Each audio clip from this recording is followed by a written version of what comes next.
오늘 마태복음 171번째 시간입니다. 마태복음 171번째 시간으로 마태 10장 이제 우리 전도에 대해서 마지막 시간입니다. 마태 10장 7절 그리고 고린도전서 1장 21절 두 구절을 가지고 하나님께서 우리에게 전도에 미련한 것으로 영광받기를 원했다라고 하는 전도에 미련한 것은 과연 무엇일까? 뭐 이런 그런 어떤 내용을 한번 살펴보도록 하겠습니다. 자, 우리 같이 봉독을 하겠습니다. 마태 10장 7절과 고린도전서 1장 21절입니다. 우리 같이 봉독합니다. 가면서 전파하여 말하되 천국이 가까웠다 하고 하나님의 지혜에 있어서는 이 세상이 자기 지혜로 하나님을 알지 못하는 거로 하나님께서 전도에 미련한 것으로 믿는 자들을 구원하시기를 기뻐하셨도다. 아멘. 자, 오늘은 지금까지 이제 오늘 전도론 마태 1장 10장 1절 그리고 7절 속에서 세 가지를 우리가 봤죠. 영적인 권능이 세 가지다 그랬는데 영적인 권능 첫째는 영권, 두 번째는 육체권, 세 번째가 이제 전도권인데 선포권 뭐 할 수 있는 것인데 영적인 권능 세 번째로 우리가 복음 전파 전도권에 대한 12번째 마지막 시간입니다. 마지막 시간인데 지난 11시간 동안은 복음 전도는 지혜롭게 해야 된다. 뱀보다 지혜로워야 된다. 라는 이런 말씀으로 굉장히 많이 강조를 했습니다. 그런데 오늘 말씀은 완전히 상반된 그런 내용이죠. 예수님께서 뭐라고 그랬느냐면 전도에 미련한 것으로, 전도에 지혜로운 전도로가 아니라 전도에 미련한 것으로 믿는 자들을 구원하시기를 기뻐하셨도다 라고 이렇게 말씀하고 있습니다. 저도 지금 12개의 강의를 준비를 하면서 이 고린도전서 1장 21절을 대하고는 상당히 당혹스러웠습니다. 맨 처음에 지혜로운 전도라고 계속해서 뱀보다 더 지혜로워야 된다, 뱀같이 지혜로워야 된다 했는데 갑자기 전도에 미련한 것으로라는 말씀을 딱 들여다보고는 야 이게 도대체 뭔 뜻이야? 왜 이렇게 정상반된 말씀을 하셨을까라고 하는 것이죠. 그래서 많이 고민도 하고 기도도 많이 했습니다. 그래서 오늘 이제 12번째 시간 과연 미련하다라고 했던 예수님의 이 미련하다라고 했던 이 의미는 무엇일까? 이것을 한번 찾아보기를 원했습니다. 여러분도 한번 같이 생각해 보시기 바랍니다. 자, 우리는 앞에 11시간 동안 길고도 길게 지혜로운 전도라는 주제로 강력하게 전도의 필요성과 사탄의 괴계에 대한 대항이 절대적으로 지혜로운 전도로 되어야 된다라고 하는 이런 의미를 말씀드렸습니다. 그런데 이제 마지막으로 하나님께서는 전도가 미련스럽게 진행되어야 된다. 미련스럽게 전도에 미련한 것으로 라고 선언하셨고 고린도전서 1장 21절의 말씀을 살펴볼 수 있는 이러한 시간을 한번 갖도록 하자라고 하는 것이죠. 미련한 것이라는 의미는 모리아라는 뜻이랍니다. 원어로는 모리아라고 하는 것이고 어리석음 또는 우매하다. 미련할 우자, 무지 몽매할 때 매자, 이 매자가 무슨 매자인지는 모르겠지만 우매하다라고 하는 이런 뜻으로 이 고린도전서에만 오해가 사용되고 있습니다. 고린도전서에만 이 우매, 모리아라는 단어는 성경에 많이 사용되고 있습니다. 근데 이 고린도전서에는 5번 사용되고 있습니다. 자, 먼저 보면 1장 18절에 기록이 되어 있는데 십자가의 도, 다시 말하면 예수님이 십자가에서 대신 인류를 위해서 대신 죽었다. 그리고 인류를 위해서 대신 죽은 그 죽음, 그 흘린 피가 인류를 구원한단다 라고 하는 이러한 십자가의 도가 십자가를 예수를 믿지 않고 멸망받을 자들에게는 미련한 것이 된다. 그죠?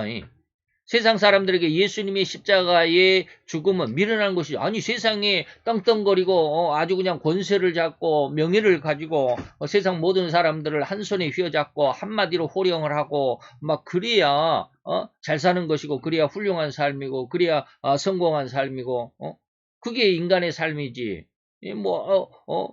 이웃을 위해서 뭐 십자가에 죽는다고? 대신 죽는다고? 그게 뭐 어쩌다고? 뭐 이렇게 말하는 것이죠. 세상은 그렇게 말합니다. 그래서 멸망을 받을 자들에게 예수님의 십자가는 미련한 짓이다 이 말입니다. 그죠? 십자가의 도라는 의미가 무엇일까요? 성도라면 너무나도 당연하고 자연스러운 사실일 것이고 진리일 수밖에 없는 예수님이 죄인인 우리 인간을 위해 대신 죄값인 죽음을 담당해 죽으셨고 그로 인해서 죄인이었던 우리 인간은 그 죄값을 담당하신 은혜 곧 그 담당하신 결과로 죽음과 멸망에서 벗어나 영원한 생명을 얻었다라는 이 의미가 십자가의 도의 의미입니다. 그러나 이제 이런 십자가의 도를 믿지도 않고 받아들이지도 않는 자들에게 이러한 연관성이란 다시 말하면 예수님이 십자가에 죽은 것과 나의 멸망이 대속되었다라고 하는 것과 너무나도 우스갯스러운 미친 땡소리다. 개자를 제가 쓰기가 좀 그래서 땡이라고 이렇게 붙였습니다. 우스개요 미친 땡소리다 라고 치부해 부릴 수밖에 없는 잡소리일 뿐이라는 이러한 의미로 받아들이죠. 곧 인간의 이성과 인간의 지성에 가장 역행하는 소리죠. 그죠? 방금 말씀드렸듯이 인간은 뭐요? 세상에서 명예를 얻고 권수를 얻고 떵떵거리고 내 호령 한마디에 천하가 그냥 벌벌 떠는 이게 그냥 남자다운 삶이고 세상에 사람으로 태어나서 사람의 인격을 가지고 뭐 이런 것이죠. 그런데 예수님의 삶은 뭐요? 이런 인간의 이성과 인간의 지성에 뭐요? 가장 역행하면서도 그것이 진짜대라고 말하니까 아이 참 바보 같은 놈들 이렇게 소리가 이렇게 얼버무릴 수밖에 없겠죠. 그런 소리며 이렇게 해석하기 때문에 결코 인간 이성으로는 받아들일 수가 없는 너무나도 무지한 무식한 소리라는 비아냥을 받을 수밖에 없을 뿐입니다. 곧 불신자들에게는 예수 구원의 복음이 동네에 미쳐 날뛰는 미친 땡소리로 들릴 것입니다. 아니, 미친 개소리네. 뭐 이런 소리를 할 수밖에 없어요. 곧 정확한 이성과 지성을 가진 인간이라면 결코 받아들일 수 없는 엉뚱한 소리라라고 그 의미를 생각할 수밖에 없겠죠. 그래서 우스갯소리다, 미련스럽다라는 말이 고린도전서 1장 18절에는 그런 의미로 쓰였다라고 하는 미련한 것이다라는 것은 미친 개소리 같네. 뭐 미친 개소리 하지 마. 이런 뜻으로 쓰였다 이 말입니다. 두 번째 고린도전서의 5번째 중에서 두 번째 1장 23절인데 우리는 십자가에 못 박힌 그리스도를 전하니 유대인에게는 꺼리끼는 것이 되고 뭐 그렇죠. 지금 이스라엘 사람들에게도 예수의 복음을 전하면 굉장히 꺼리죠. 예. 그래서 유대인에게는 꺼리는 것이 되고 이방인에게는 믿지 않은 불신자들에게는 미련한 것이다. 여기서도 미련한 것이라고 그랬습니다. 여기서 헬라인들의 반응, 다시 말하면 곧 복음에 대한 전반적인 헬라인들이 가졌던 사상을 들여다볼 수 있어야 합니다. 즉 다시 말하면 저희가 죽은 자의 부활을 듣고 혹은 기롱했다. 조롱했다라는 말보다 조금 더 강하게 기롱했다. 참 아주 조롱하는 것을 기롱이다라고 이렇게 말하는 것이죠. 그래서 복음 예수의 십자가에 대해서는 아주 이렇게 조롱을 받고 기롱을 받는 그런 상황일 수밖에 없어요. 이방인들 헬라인들에게는 미련한 것이다. 조롱받을 수밖에 없는 최극도의 조롱을 받을 수밖에 없는 헬라의 중심 도시라 할 수 있었던 아덴, 지금은 아테네라고 그러죠. 아덴, 곧 오늘날 아테네의 아레오바고는 뭡니까? 법정이라는 뜻입니다. 법정. 제가 판사가 있고, 뭐 검사가 있고, 그리고 변호사가 있고, 피의자가 있고, 뭐 해가지고 당신은 무슨 죄가 뭐 무슨 법, 몇 조, 몇 항, 뭐 어쩌고 저쩌고 해가지고 뭐 어떻게 유죄가 인정되므로 몇 년의 형을 선포합니다. 뭐 이런 거 하는 거, 법원, 법정을 아레오바고라는 말로 한답니다. 법정 재판이 열렸던 그 언덕인데 아레오바고에서 예수님의 부활에 대한 복음을 전할 때 저들 다시 말하면 헬라인들에게 나타난 반응이 바로 이 말씀입니다. 그래서 예수님의 그 십자가의 죽음이 우리 인류를 구원했다라는 말을 희롱했다라고 이렇게 말하는 것이죠. 희롱이라는 것은 빗대어 실없는 말로 놀린다라는 그런 뜻입니다. 혹은 속이거나 비웃어 놀린다. 라고 저 바보 같은 녀석 내가 그렇다고 그러니까 진짜로 그런 줄 알고 뭐 이렇게 속이거나 비웃어 놀리는 거 가끔가다 그런 거 하시죠. 저 어떤 프로그램 유땡석 씨하고 조땡호하고 나오는 거 있죠. TVN에서 나오는 TVN인가 TMV인가 TVN이죠. 거기에 나오는 길거리 다니면서 사람들 만나서 막 퀴즈 풀고 하는 거 있잖아요. 거기에 어떤 한 사람이 나왔어요. 지금 가수하고 결혼했던 그 아나운서 있죠.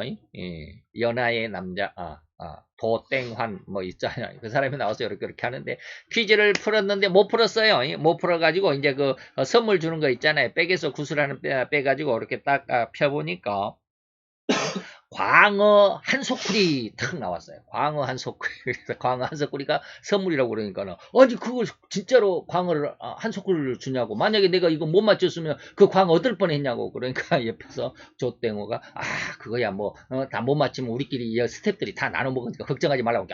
그러냐고. 그래놓고 옆에서 육땡석이는 막 웃잖아요. 근데 나중에 진짜로 소쿠리에 들어온 광어를 보니까 수세미예요. 싱크대에서 씻는 수세미를 광어 모양으로 만들어갖고 한 소쿠리 6개를 딱 담아가지고 이게 뭐예요? 뭐 이거 제가 이제 우스갯소리로 그런 이야기를 했지만 남을 속이거나 이 말이죠. 우리가 흔히 요즘으로 말하는 몰래 카메라. 그러면서 비웃어서 놀린다. 이런 뜻이 기롱했다라는 그런 뜻입니다. 곧 이방인이고 또한 헬라인은 자기들 스스로가 인간 중에서 가장 지혜롭다라고 최고의 학문을 가지고 있고 철학과 문화를 누리고 있다라고 자부하는 그들인데 그런 그들에게 예수님의 대속의 죽음과 부활은 참으로 인간의 이성으로 상상할 수조차 없는 바보스럽고 미련스러운 생각이고 주장이다. 그런 이론이다라고 일축해버리는 이런 상황이 바로 이방인들에게는 미련한 것이다. 라고 지금 미련하다라고 하는 의미를 한번 잘 생각해 보세요. 근데 예수님이 지금 이러한 뜻으로 전도를 해야 된다라고 하는 것이니까 도대체 무슨 뜻인지 잘 이해를 할 수 있어야 됩니다. 고린도전서에 5개가 쓰였는데 세 번째는 뭐냐면 2장 14절에 있습니다. 육에 속한 사람은 하나님의 성령의 일을 받지 아니하나니 저희에게는 미련하게 보인다. 육에 속한 성령의 일을 미련하게 본다라고 하는 것이죠. 육에 속한 사람은 그 불신자요. 세상의 법칙으로만 살아가는 사람들은 결코 하나님의 일이나 하나님이 역사하심에는 문외한인 뿐입니다. 절대로 모르죠. 결코 깨닫지도 깨달으려고도 하지도 않는 그런 심성들로 이런 사람들의 사상과 생각과 감정에는 결코 예수님의 대속이 미련할 뿐이더라 이 말입니다. 즉 이해하려고도 하지 않고 우선 그게 무슨 뚱딴지 같은 땡소리냐 개소리냐 이렇게 말하는 것이죠. 정말 미련스럽다. 그러니까 하나님의 세상에 속해 있는 사람들, 세상의 사람들, 불신자들은 하나님의 성령의 일을 미련스럽게 받아들인다 이 말이에요. 미련스럽다라고 받아들여. 도대체 그게 뭐야? 이런 뜻이죠. 자, 네 번째로 봅시다. 고린도전서 3장 19절에 있습니다. 이 세상의 지혜는 하나님께 미련한 것이 된다. 세상의 지혜가 지금까지는 앞에서도 뭡니까? 이 헬라 사람들은 지극히 자기들이 최고의 어디 있습니까? 최고의 문화 어디라고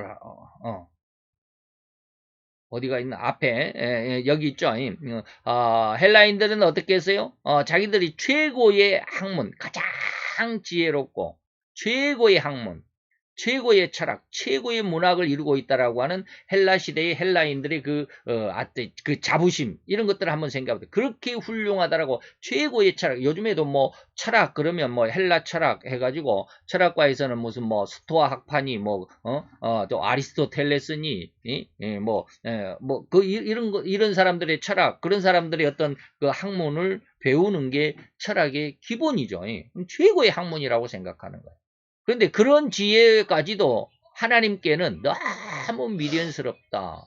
아주 하늘의 먼지 하늘갱이보다도 못한 지혜다. 이렇게 말하는 겁니다. 하나님의 진지가 아니고 전지입니다. 하나님의 전지 모든 것을 아는 것이죠. 모두 전자 알지자입니다. 모든 전지. 그 다음에 전능하심에 눈을 뜨게 된다면 참으로 그에 반해서 인간의 지혜나 인간의 지식이 얼마나 하찮은 것이고 한낱 공중에 보이지도 않게 떠도는 먼지 한 알갱이만 못함을 조금은 이해할 수 있을 것입니다. 지극히 아주 이건 먼지 눈에 보이지도 않는 먼지 한 알갱이. 우리가 지금 여기 형광등에서는 먼지가 잘 거의가 아니라 아예 안 보이잖아요. 아예 안 보입니다. 근데 여기에는 먼지가 지금 수없이 많이 떠돌아다닙니다. 근데 여기 강한 햇빛이 이렇게 쫙 창문을 통해서 들어오면 먼지가 보이게 그때 보이죠. 예. 눈에 보이지도 않는 먼지 한 알갱이, 많은 것도 아니고 한 알갱이. 인간이 지혜가 하나님에 비하면 그것으로 비유할 수 있는데 그것만 또 못하다라고 말하는 거예요. 예. 그냥 세계적인 지혜고 세계적인 온 세상에 무슨 철학이고 헬라 철학이고 해도 하나님 앞에는 그렇다라고 하는 것이 이것을 이 하나님의 전지하심과 전능하심에 눈을 뜨게 된다면 이것이 보여지게 됩니다. 그래서 제가 늘 이야기하자면 가끔 어쩌다 한 번씩 가끔도 아니고 제가 예전에 한번 말씀드렸어요. 하나님이 인간에게 하나님의 마음을 주었다. 성부 하나님이 그 마음이 얼마나 큰가를 이해할 수 있었으면 좋겠다. 하나님께서 예수님께서 우리 인간에게 예수님의 본체인 그 말씀의 그 본체인 그 모양을 우리에게 주었다. 그래서 우리가 이렇게 말을 할 수 있다. 근데 예수님의 이 말의 진짜의 의미는 뭐예요? 그 말한 그대로 세상이 사건이 되고 현실이 되고 사실이 된다. 빛이 있으라 그러니까 빛이 있었고 개야 나오라니까 개가 나오고 흙에서 사자에 나오라니까 흙에서 사자가 나오고 말 그 자체가 곧 현실이 되고 그 역사가 되고 능력이 된다. 우리의 말이 그렇게 되는 거잖아요. 그래서 너희들이 화를 내면 아이들이 기가 죽는 거야. 생명이 죽는 거야. 그렇기 때문에 화내지 말고 노하지 말라. 그것은 곧 살인죄에 해당한다. 이런 말씀도 있잖아요. 우리 인간의 말이 그만큼 능력이 있는데 우리는 이 말을 가지고 얼마나 잘못 사용하고 있는지 이런 말씀 제가 드렸잖아요. 바로 이런 하나님의 그 전지하심과 전능성에 우리가 조금만 이해를 하게 된다면 우리 인간의 지혜가 얼마나 하찮은 것인지 한낱 공중에 보이지도 않게 떠도는 먼지 하나일개인만 또 못하다라는 것을 조금은 이해할 수 있을 것입니다. 우리 옛말에도 교만한 사람들을 빗대어 조롱하는 말로 태산이 높다 하되 하늘 아래 메이로다 라고 했습니다. 그럴 리는 없을 만큼 희박한 상황이겠지만 마치 대학원에 박사학위를 받은 사람이 유치원생이 묻는 이런저런 질문들이 너무도 황당하다고 여길 수 있을 정도라면 극히 아주 작은 비유로 이렇게 한다. 참으로 이런 격차는 너무나도 작은 것일 뿐이니 하나님의 지혜는 전지하심으로 인간의 유한하고 너무도 작기도 하고 적기도 한 지혜를 어찌 비유조차 할 수 있겠는가 이 말입니다. 그래서 이사야서 40장 15절 16절은 띄고 17절까지 보니까 하나님은 세상을 어떻게 보냐면 보라 여호와 하나님께는 그에게는 열방 온 세상이 한 통의 물 한 방울 같다. 큰 통에 물이 가득 담겨 있는데 그 중에 물 한 방울 온 세상을 하나님은 그렇게 여기신다. 저울에 작은 티끌 같다. 저울에 작은 티끌 안 지나면 안 하죠. 저울이 움직이지도 않아요. 먼지 하나, 저울에 먼지 하나를 앉은 것 같다. 섬들은, 온 세상의 섬들은 떠오르는 먼지의 하늘갱이 같다. 하나님이 세상을 어떻게 여기시는가? 연력학 법칙을, 제가 가끔 이야기하잖아요. 연력학 법칙을 이해할 수 있는 사람이면 이 말이 무슨 말인지를 이해를 할 수 있을 것입니다. 여호와 앞에, 그 앞에는, 여호와 앞에는 모든 열방이 아무것도 아니야. 지금 세상이 어쩌고 저쩌고 미국이 천조국이고 지금 중국이 어떻고 아무리 떠들어도 해도 시진핑이가 무슨 장기 집권을 하려니 어쩌느니 김정은이가 살았느니 죽었느니 아무리 떠들어봐도 하나님 앞에는 아무것도 아니야. 그 연력학 법칙의 그 의미를 알면 그냥 속이 텅 비어있는 공갈빵에 불과해. 이런 뜻입니다. 그는 그들을 없는 것 같이 빈 것 같이 공갈빵 같이 여기신다. 무슨 말인지 이해를 하실 수 있어야 합니다. 마지막 이제 고린도전서 이제 1장 21절 본절로 이제 다섯 번째로 내가 말씀드립니다. 하나님의 지혜에 있어서는 이 세상이 자기 지혜로 하나님을 알지 못하기 때문에 자기 지혜로는 결코 인간으로서는 하나님을 알 수가 없기 때문에 하나님께서는 인간들이 알 수 있는 미련한 그 방법으로 이 말이에요. 인간의 방법으로 이런 뜻이에요. 자, 우리가 설명을 들어야만 하는 본론에 이르렀습니다. 지금까지는 전도의 지혜로워야 한다라는 중심 주제로 11시간을 말씀을 드렸습니다. 하나님께서 고린도전서 1장 21절에서는 전도의 미련한 것으로 영광을 얻으시겠다고 선언하셨다. 이게 완전히 지금 지혜와 미련한 것의 이율 배반이죠. 앞뒤가 두 개의 법이 완전히 상반된다 이 말입니다. 이율 배반적인 그러한 내용을 가지고 진정으로 올바른 전도가 가능할까? 어쩔 때는 하나님이 막 지혜로운 뱀같이 지혜로워야 전도가 돼 해놓고는 어떨 때는 야 미련하게 전도해야 돼 라고 이렇게 하면 과연 올바른 전도가 되겠냐 말이에요. 정상반된 말씀이죠. 이러한 의구심을 오늘 풀어갑시다. 이런 상반된 말씀에 정확한 의도를 파악함으로 어떤 다른 점인가 또 아니면 어떻게 같은 의미를 갖는가 이 이율 배반이라고 상반된 말이 어떻게 같다라고 말하느냐 아니면 어떻게 다르다라고 말하느냐 이런 진짜의 의미를 밝혀보자 이 말입니다. 오늘 고린도전서에서만 이 미련하다라는 의미인 모리아라는 단어가 오해 사용됐다라고 이미 알아봤습니다. 또 그런 의미에서도 알아봤습니다. 결론적으로 모리아는 단어를 쓴 의도는 절대적으로 인간의 이성과 인간의 지성이 하나님의 지혜에 비유될 수 없는 너무나도 하찮은 것에 불과하다. 인간적인 것이 하나님에게는 비교할 바가 없다. 비교할 수가 없다 이 말이죠. 그런 인간의 지혜로는 호리만큼도 하나님의 행하시는 모든 일을 행할 수조차 이해할 수조차 없는 그런 상황이다 라는 이러한 이런 내용을 들어서 미련하다라는 의미를 부여했습니다. 그렇다면 하나님의 이러한 마음을 읽어낸 우리 사도 바울이 고린도서 1장 20절에 모리아라는 단어를 쓴 의도가 무엇일까? 그는 도대체 하나님이 어떤 마음을 우리 인간들에게 알리시고자 하나님은 지금 어떤 마음으로 우리에게 알리시고자 하는 의도했을까 하는 그 답을 찾아보자 이 말입니다. 이 질문의 답은 사도 바울이 전반적으로 행한 전도의 모습에서 찾아내야만 할 것입니다. 사도 바울은 어떻게 전도했을까요? 사도 바울의 전도 방식과 그 내용을 찾아봅시다. 그래서 오늘 우리는 주어진 고린도전서의 5번에 사용된 모리아라고 하는 내용을 하나하나 뜯어보면 그 내용을 알 수 있었습니다. 그래서 고린도전서 1장 18절, 21절, 23절에 보니까 십자가의 도가 다시 말하면 지금 사도 바울은 어떻게 지금 전도를 했느냐 이 말입니다. 십자가의 도가 멸망하는 자들에게는 미련한 것이고 구원 얻는 우리에게는 하나님의 능력이 된다. 유대인은 표적을 구하겠지만 헬라인은 지혜를 찾겠지만 우리는 예수의 십자가에 못 박히신 그리스도를 찾는다 라고 하는 것이죠. 사도는 예수 십자가로 대속한 그 의미와 내용이 진정한 구원의 중심이며 길이라고 역설하고 있습니다.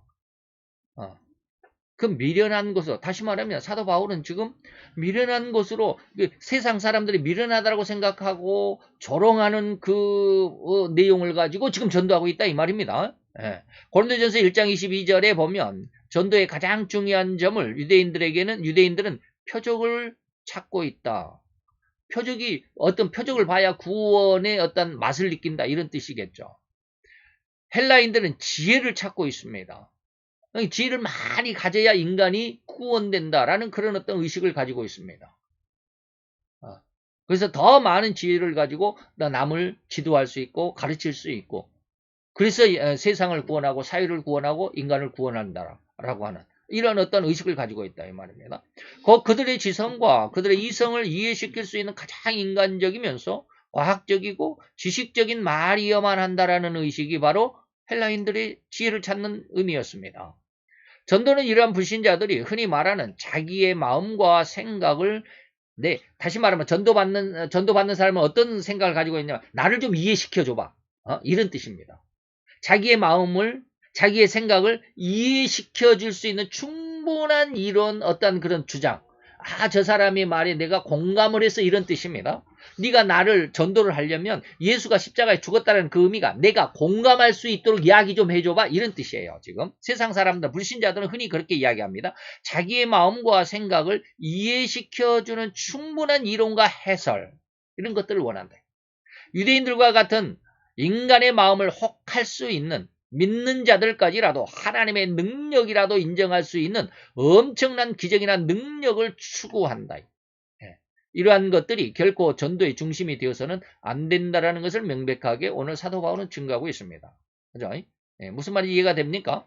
주님도 마태 입을 통해서 이렇게 말씀했습니다. 마치 유대인들처럼 그렇게 목회 사역에서 수많은 기적과 능력을 베풀며 귀신들을 쫓아내고 심지어 병든 자들까지라도 기도해서 안수해서 병을 낫도록 치유한 그러한 일들을 절대로 예수님은 인정하지 않았습니다. 주님이 그러셨죠. 마태 7장 22절 23절입니다. 그날에 다시 심판의 날에 예수님의 심판대 앞에서 많은 사람이 이르되 주여 주여 우리가 주의 이름으로 선지자인 내가 목사입니다. 설교를 잘했습니다. 몇 년 목회했습니다. 40년 목회했습니다. 50년 목회했습니다. 이런 것이죠. 주의 이름으로 귀신을 쫓아냈습니다. 제가 기도의 능력을 많이 받아가지고요. 예수의 이름으로 귀신을 명하노니 이 사람에게서 떠나가라고 하면 귀신들이 쫓겨가고 말이죠. 예수님의 이름으로 많은 권능을 행했습니다. 그렇지 않았습니까? 라고 이렇게 다시 말하면 분명히 많이 시행했다라는 것을 예수님도 인정하신 거예요. 예수님 앞에 무슨 거짓말을 할 수 있습니까? 지금 세상 이때 이땡명 민주당 대통령 후보가 거짓말도 무지하게 많이 하죠. 문땡인 대통령도 무지하게 많이 합니다. 말은 해놓고 행하지를 않아요. 그 사람들은 특징이에요.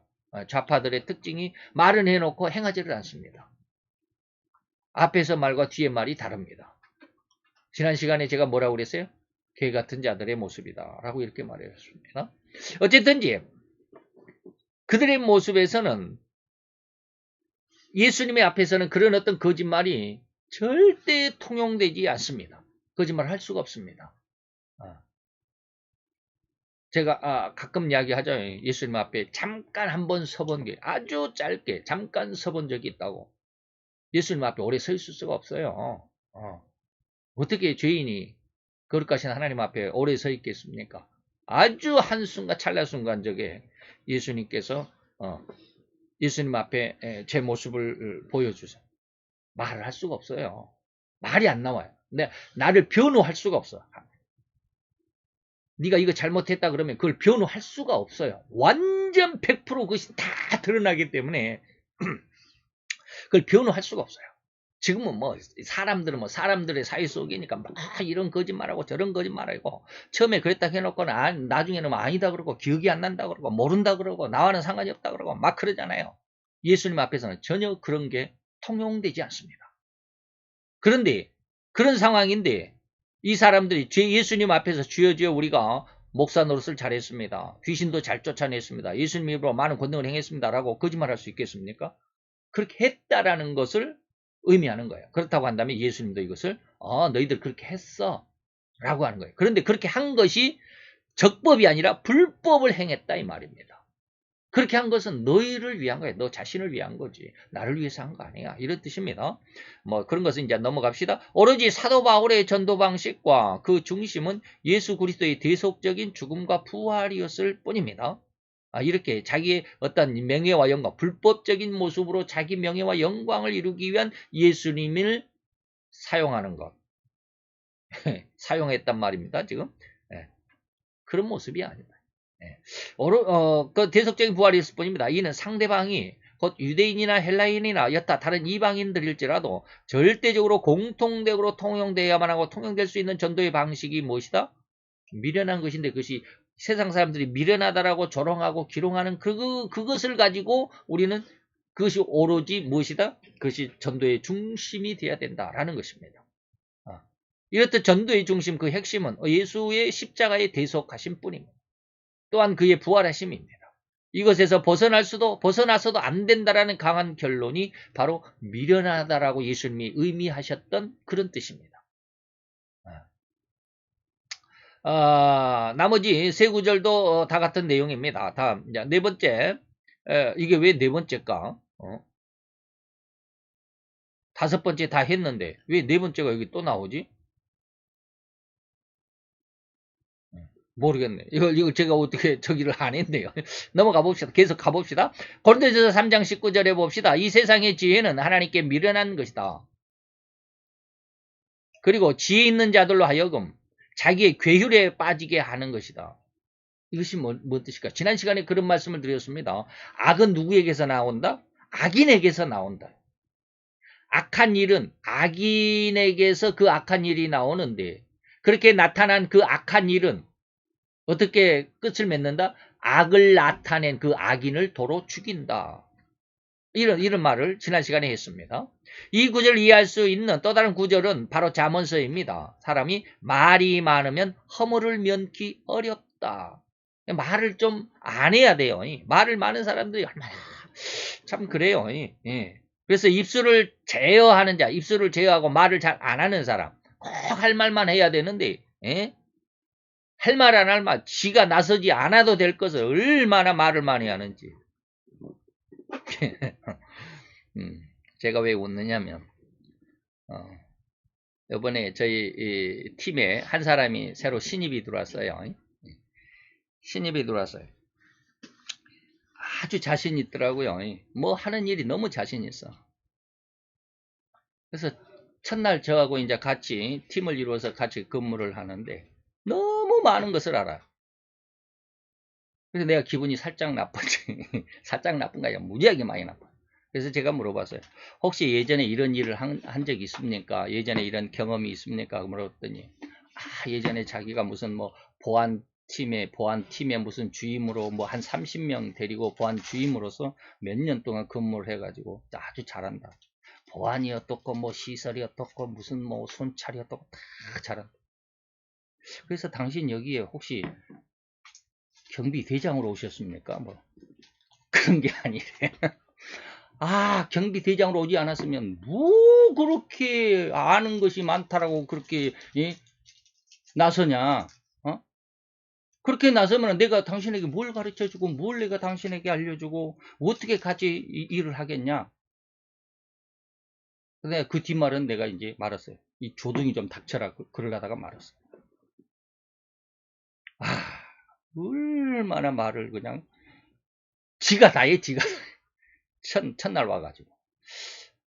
제가 왜 그러냐면 지금 말이 많으면 허물을 면키 어렵습니다.